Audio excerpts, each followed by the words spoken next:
Going to speak now to Todd Belt, director of the Political Management Program at the Graduate School of Political Management of the George Washington University in Washington, D.C.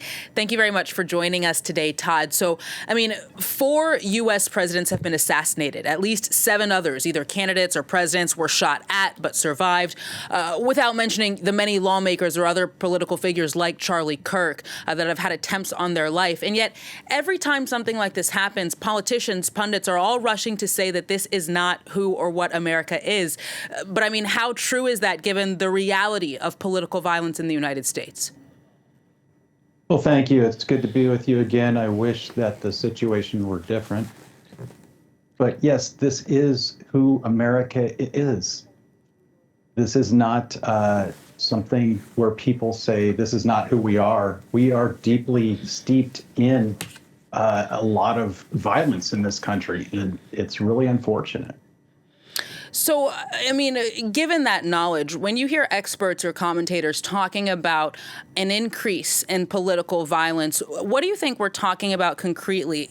Do you think that there has been a significant increase in political violence, and over how much time compared to when? Or is it that the perception of things are getting worse?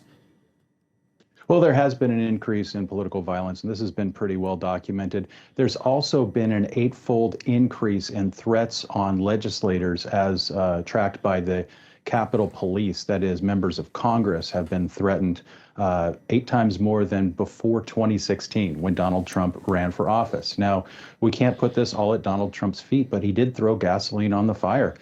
There has been, of course, violence in the past. There have been, attempted assassinations in the Capitol. There's been fistfights in the Capitol. And of course, we come to today where, we see, there was an attempted attack on Nancy Pelosi. There was an assassination of a legislator in Minnesota. Those were not mentioned by the president. He's instead focusing on the attacks on his party, but it's really unfortunate that the number of people who respond to surveys who say that violence is acceptable in politics has increased as well. So there is something going on. This is not just a mirage or just greater reporting or just the fact people have cell phones these days and are seeing things going on. This is actually happening. You mentioned, I think, what could probably be summed up as simply selective outrage on the part of the president when it comes to talking about recent episodes of political violence. Donald Trump neglecting to mention that those that have targeted Democrats in recent months. Everyone is trying to strike a balanced tone at this point in the United States. But do you think that the parties are equal when it comes to, or that the political factions in the United States, the right and the left, are equal when it comes to failing to do enough to denounce political violence or even encouraging political violence? Well, there always has to be more, apparently. Because these lone wolves are taking their cues from the attacks that are going on by political figures. If you ask members of Congress who have recently left, they say it's because they have to attack the other party, even though they're friends with people across the aisle, because that is just the nature of politics today. And it makes it difficult to actually engage in the type of compromise and discussion and deliberation that is at the core of democracy. And so this is coming from the top. But again, you will see Republicans focusing on the mental health of people who engage in these things, and you will see the Democrats focusing on the easy access of guns in this country.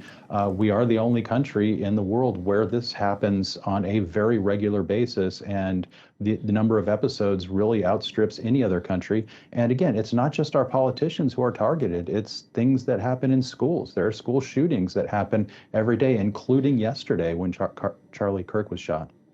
As someone that's been tracking American political life for a while, you mentioned guns there. Is this the guns or something deeper? The United States certainly is not the only country on earth where people have access to guns, if nothing else, including nations that are literally at war, in states of war, where you don't necessarily see people walking into primary schools and gunning down 5-year-olds. So, is there really something much deeper happening in the United States other than just access to guns that can explain the level of violence that we see today?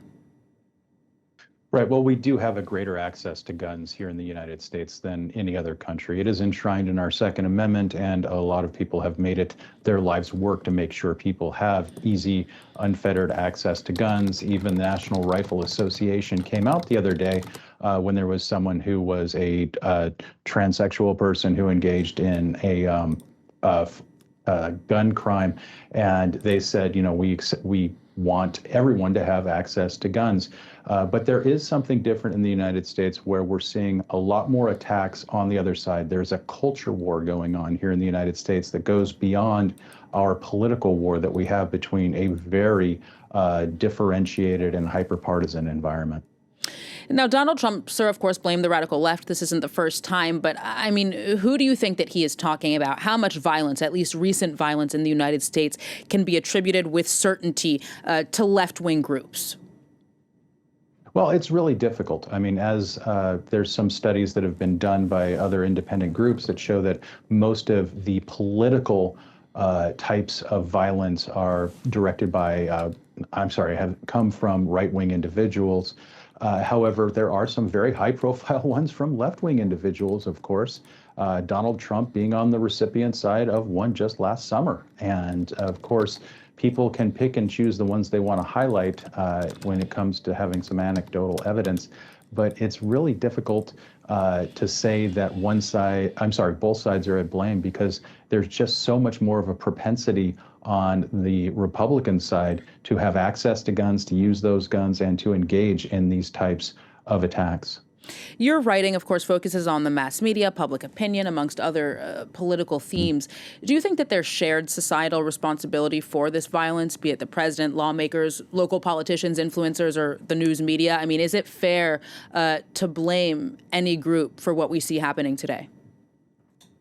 Well, the research on political violence in the media, looking at video games and looking at the desensitization from movies and television, hasn't been quite, it hasn't really established a causal link. And that's difficult to say because there are so many things that go on in a person's world. I mean, we do know that these types of messages people get through media can be augmented by things that go on in everybody's life otherwise, right? If people have a sense of victimization, that is something that can really cause them to lash out. There are other causes as well, but I don't think it's fair just to put the finger just on media, although, of course, we have a much more media-saturated environment with violence. And there's also been an increase in the coverage of violent crime in news media as violent crime has decreased, and people's perceptions of being victims of violent crime has increased, which has led to a level of paranoia here in the United States. Todd Belt, director of the Political Management Program at the Graduate School of Political Management at George Washington University. Thank you very much for joining us today. That's unfortunately all we have time for.